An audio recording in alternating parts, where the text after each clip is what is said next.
माता की कार्यक्रम में उपस्थित मध्य प्रदेश के राज्यपाल श्रीमान मंगूभाई पटेल, मुख्यमंत्री श्रीमान शिवराज सिंह चौहान, केंद्रीय कैबिनेट के मेरे सहयोगी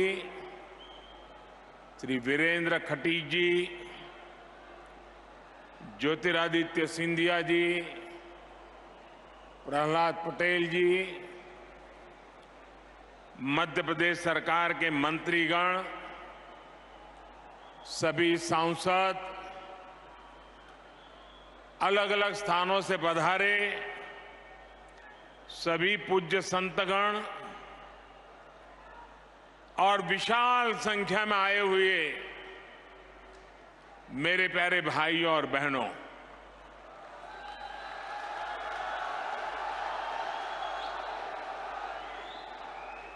सागर की धरती, संतों का सानिध्य, संत रविदास जी का आशीर्वाद और समाज के हर वर्ग से, हर कोने से इतनी बड़ी संख्या में आशीर्वाद देने के लिए आए हुए आप सब महानुभाव, आज सागर में समरसता का महासागर उमड़ा हुआ है।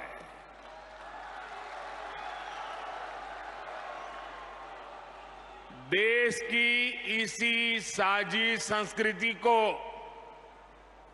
और समृद्ध करने के लिए आज यहां संत रविदास स्मारक एवं कला संग्रहालय की नींव पड़ी है।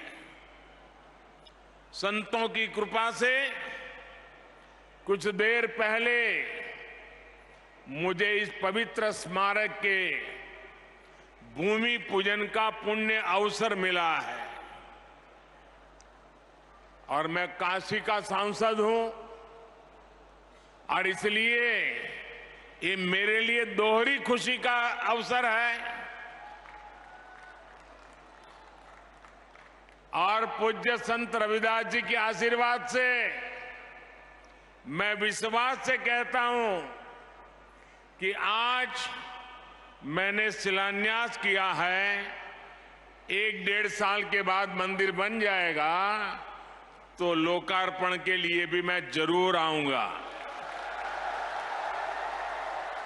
और संत रविदास जी मुझे यहां अगली बार आने का मौका देने ही वाले हैं।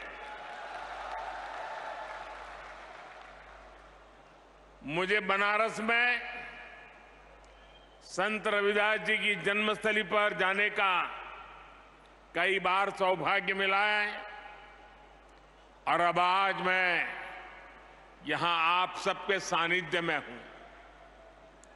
मैं आज सागर की इस धरती से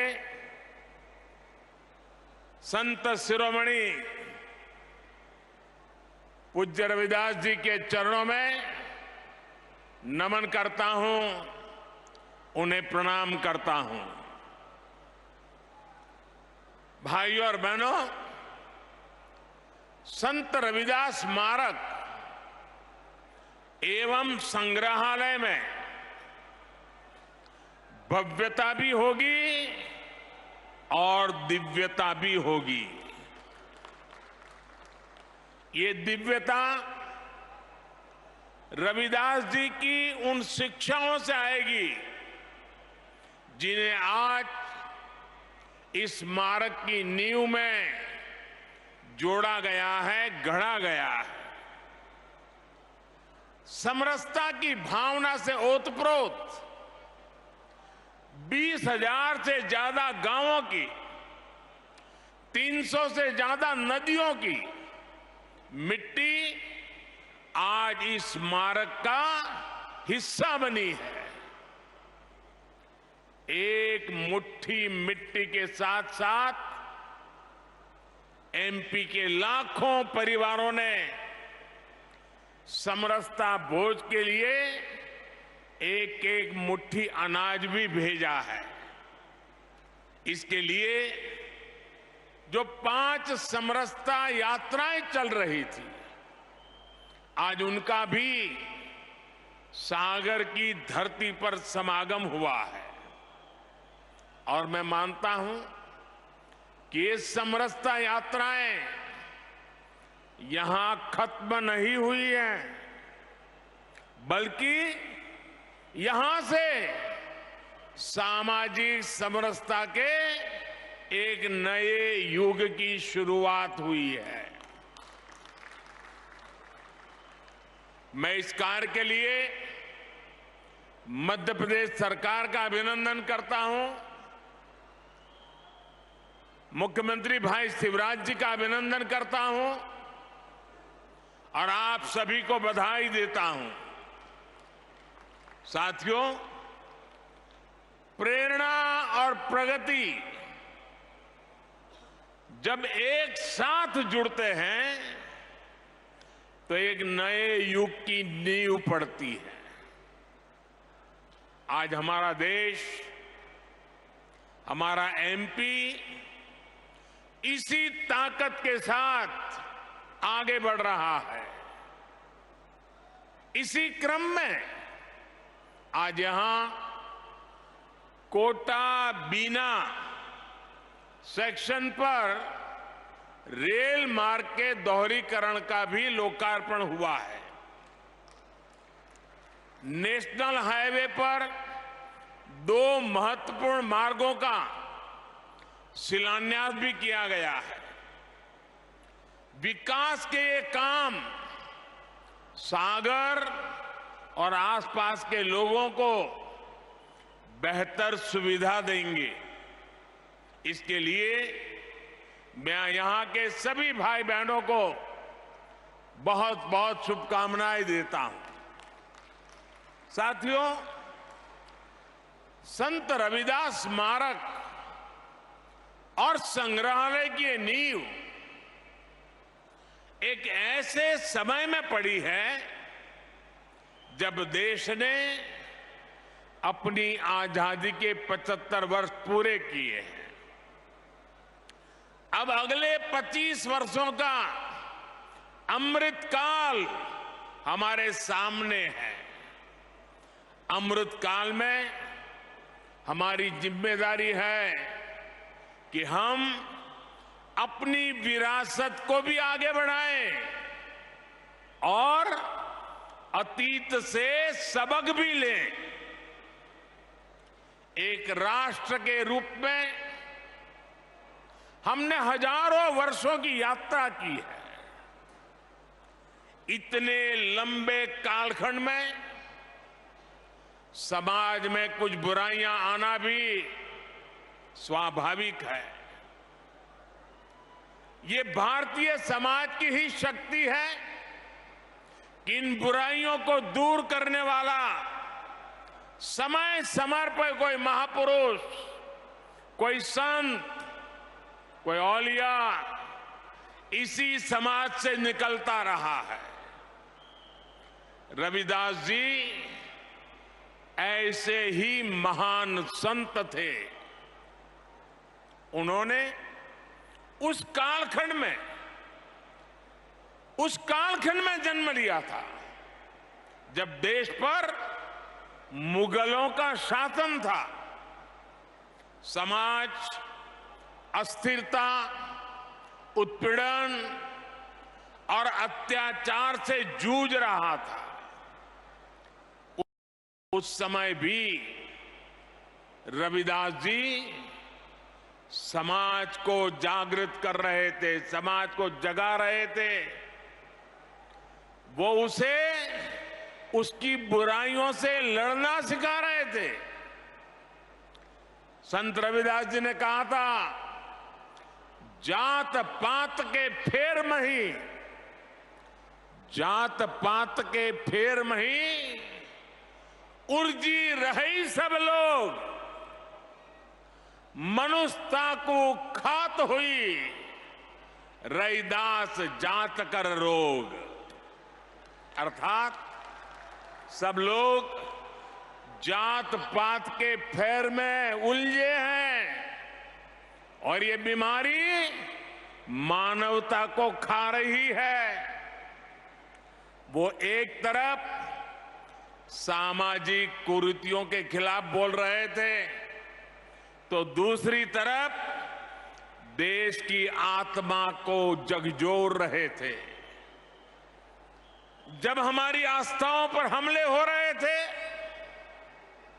हमारी पहचान मिटाने के लिए हम पर पाबंदियां लगाई जा रही थी, तब रैदास जी ने कहा था, उस समय मुगलों के कालखंड में, ये हिम्मत देखिए, ये राष्ट्रभक्ति देखिए। रैदास जी ने कहा था, पराधीनता पाप है, जान लेहु रे मीत, रैदास पराधीन सो, कौन करे है प्रीत। यानी पराधीनता सबसे बड़ा पाप है। जो पराधीनता को स्वीकार कर लेता है, उसके खिलाफ जो लड़ता नहीं है, उससे कोई प्रेम नहीं करता। एक तरह से उन्होंने समाज को अत्याचार के खिलाफ लड़ने का हौसला दिया था। इसी भावना को लेकर छत्रपति वीर शिवाजी महाराज ने हिंदवी स्वराज की नींव रखी थी। यही भावना आजादी की लड़ाई में लाखों लाख स्वाधीनता सेनानियों के दिलों में थी और इसी भावना को लेकर आज देश गुलामी की मानसिकता से मुक्ति के संकल्प पर आगे बढ़ रहा है। साथियों, रैदास जी ने अपने एक दोहे में कहा है और अभी शिवराज जी ने उसका उल्लेख भी किया, ऐसा चाहूं राज में, ऐसा चाहूं राज में, जहां मिले सबन को अन्न, छोट बड़ों सब संबसे, रैदास रहे प्रसन्न। यानी समाज ऐसा होना चाहिए जिसमें कोई भी भूखा न रहे, छोटा बड़ा इससे ऊपर उठकर सब लोग मिलकर साथ रहे। आज आजादी के अमृत काल में हम देश को गरीबी और भूख से मुक्त करने के लिए प्रयास कर रहे हैं। आपने देखा है, कोरोना की इतनी बड़ी महामारी आई, पूरी दुनिया की व्यवस्थाएं चरमरा गई, ठप पड़ गई। भारत के गरीब तबके के लिए, दलित आदिवासी के लिए हर कोई आशंका जता रहा था। कहा जा रहा था कि 100 साल बाद इतनी बड़ी आपदा आई है, समाज का ये तबका कैसे रह पाएगा। लेकिन तब मैंने ये तय किया कि चाहे जो हो जाए, मैं मेरे गरीब भाई बहन को खाली पेट सोने नहीं दूंगा।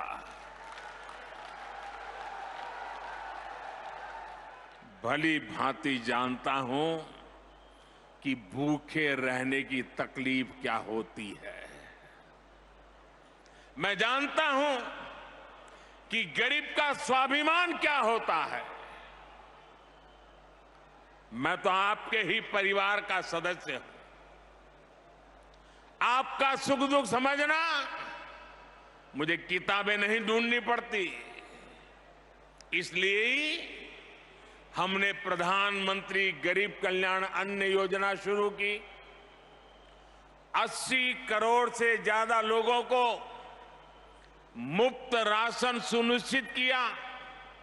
और आज देखिए, हमारे इन प्रयासों की तारीफ पूरी दुनिया में हो रही है। साथियों, आज देश गरीब कल्याण की जितनी भी बड़ी योजनाएं चला रहा है, उसका सबसे बड़ा लाभ दलित, पिछड़ा, आदिवासी समाज को ही हो रहा है। आप सब अच्छे से जानते हैं, पहले की सरकारों के समय जो योजनाएं आती थी वो चुनावी मौसम के हिसाब से आती थी। लेकिन हमारी सोच है कि जीवन के हर पड़ाव पर देश दलित, वंचित, पिछड़े, आदिवासी, महिलाएं, इन सब के साथ खड़ा हो। हम उनकी आशाओं, आकांक्षाओं को सहारा दें।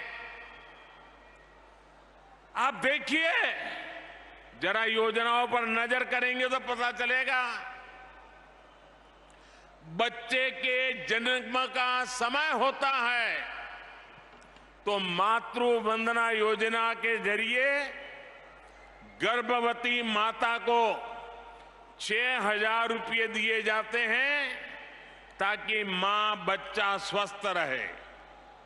आप भी जानते हैं कि जन्म के बाद बच्चों को बीमारियों का, संक्रामक रोगों का खतरा होता है। गरीबी के कारण दलित, आदिवासी बस्तियों में इनकी सबसे ज्यादा मार होती है।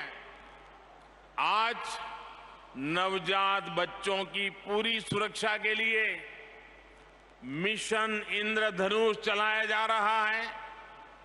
बच्चों को सभी बीमारियों से बचने के लिए टीका लगे, ये चिंता सरकार करती है। मुझे संतोष है कि बीते वर्षों में 5.5 करोड़ से अधिक माताओं और बच्चों का टीकाकरण किया जा चुका है। साथियों, आज हम देश के 7 करोड़ भाई बहनों को सिकल सेल एनीमिया से मुक्ति के लिए अभियान चला रहे हैं। देश को 2025 तक टीबी मुक्त बनाने के लिए काम हो रहा है। कालाजार और दिमागी बुखार का प्रकोप धीरे धीरे कम हो रहा है। इन बीमारियों से सबसे ज्यादा दलित, वंचित, गरीब परिवार वही इसके शिकार होते थे। इसी तरह अगर इलाज की जरूरत होती है तो आयुष्मान योजना के जरिए अस्पतालों में मुफ्त इलाज की व्यवस्था की गई है। लोग कहते हैं मोदी कार्ड मिल गया है, 5 लाख रुपए तक अगर कोई बीमारी को लेकर के बिल चुकाना है तो ये आपका बेटा कर देता है। साथियों, जीवन चक्र में पढ़ाई का बहुत महत्व है। आज देश में आदिवासी बच्चों की पढ़ाई के लिए अच्छे स्कूलों की व्यवस्था हो रही है। आदिवासी क्षेत्रों में 700 एकलव्य आवासीय स्कूल खोले जा रहे हैं। उन्हें सरकार पढ़ाई के लिए किताबें देती है, स्कॉलरशिप देती है। मिड डे मील की व्यवस्था को बेहतर बनाया जा रहा है ताकि बच्चों का अच्छा पोषण वाला खाना मिले। बेटियों के लिए सुकन्या समृद्धि योजना शुरू की गई है ताकि बेटियां भी बराबर से और बराबरी से आगे बढ़े। स्कूल के बाद हायर एजुकेशन में जाने के लिए एससी, एसटी, ओबीसी युवा युवतियों के लिए अलग से स्कॉलरशिप की व्यवस्था की गई है। हमारे युवा आत्मनिर्भर बने, अपने सपनों को पूरा कर सके, इसके लिए मुद्रा लोन जैसी योजनाएं भी शुरू की गई हैं। मुद्रा योजना के अब तक जितने लाभार्थी हैं, उनमें बड़ी संख्या में एससी, एसटी समाज के ही मेरे भाई बहन हैं और सारा पैसा बिना गारंटी दिया जाता है। साथियों, एससी, एसटी समाज को ध्यान में रखकर हमने स्टैंड अप इंडिया योजना भी शुरू की थी। स्टैंड अप इंडिया के तहत एससी, एसटी समाज के युवाओं को 8,000 करोड़ रुपए की आर्थिक सहायता मिली है। 8,000 करोड़ रुपए ये हमारे एससी, एसटी समाज के नौजवानों के पास गए हैं। हमारे बहुत से आदिवासी भाई बहन वन संपदा के जरिए अपना जीवन यापन करते हैं। उनके लिए देश वन धन योजना चला रहा है।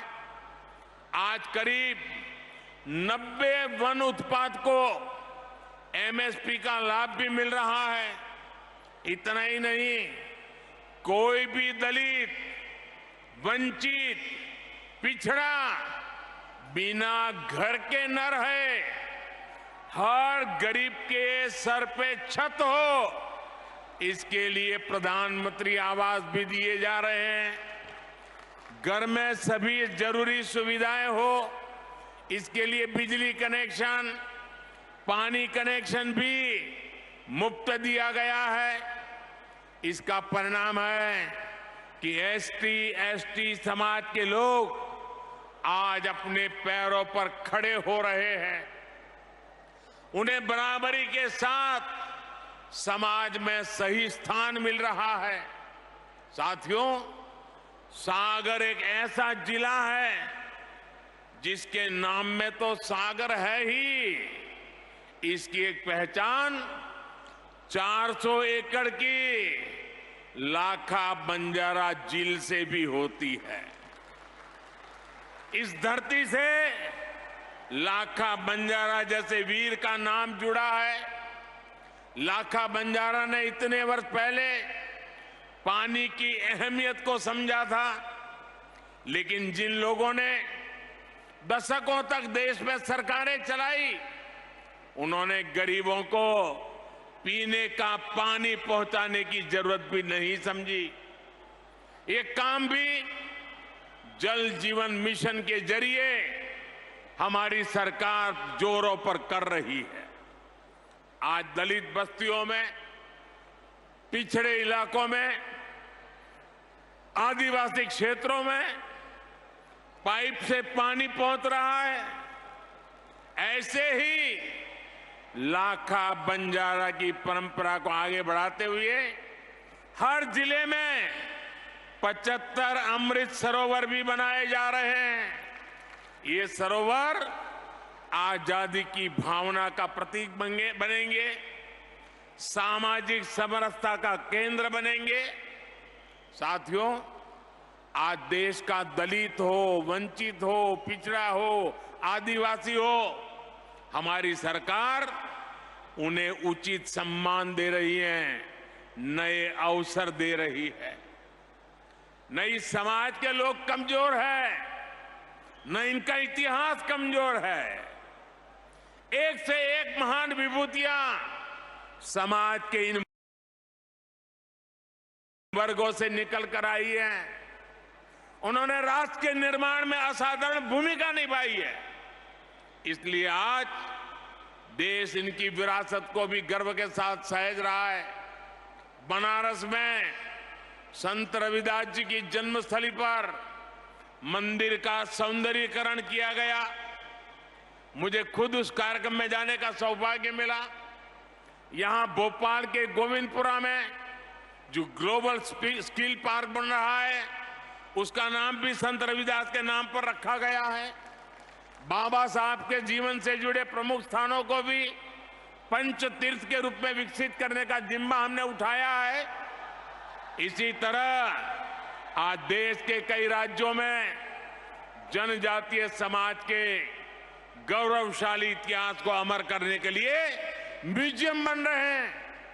भगवान बिरसा मुंडा के जन्मदिन को देश ने जनजातीय गौरव दिवस के रूप में मनाने की परंपरा शुरू की है। मध्य प्रदेश में भी हबीबगंज रेलवे स्टेशन का नाम गौंड समाज की रानी कमलापति के नाम पर रखा गया है। पाताल पानी स्टेशन का नाम टंटिया मामा के नाम पर किया है। आज पहली बार देश में दलित, पिछड़ा और आदिवासी परंपरा को वो सम्मान मिल रहा है जिसके ये समाज के लोग हकदार थे। हमें सबका साथ, सबका विकास, सबका विश्वास और सबका प्रयास के इसी संकल्प को लेकर आगे बढ़ना है। मुझे भरोसा है देश की इस यात्रा में संत रविदास की शिक्षाएं हम सब देशवासियों को एकजुट करती रहेगी। हम साथ मिलकर बिना रुके भारत को विकसित राष्ट्र बनाएंगे। इसी भावना के साथ आप सभी को बहुत बहुत धन्यवाद, बहुत बहुत शुभकामनाएं। धन्यवाद। बहुत बहुत धन्यवाद माननीय प्रधानमंत्री जी। आपके संबोधन ने हमारे समृद्ध इतिहास का संज्ञान लेते हुए न केवल हमारी समृद्ध सांस्कृतिक विरासत को संरक्षित करने के महत्व को रेखांकित किया, बल्कि हमारे विविध समाज में एकता और समावेशिता को भी बढ़ावा देने की आवश्यकता पर जोर दिया। देवी सज्जनों, एक बार हाथ ऊपर कर माननीय प्रधानमंत्री जी का तालियों के साथ पुनः आभार व्यक्त करते हैं।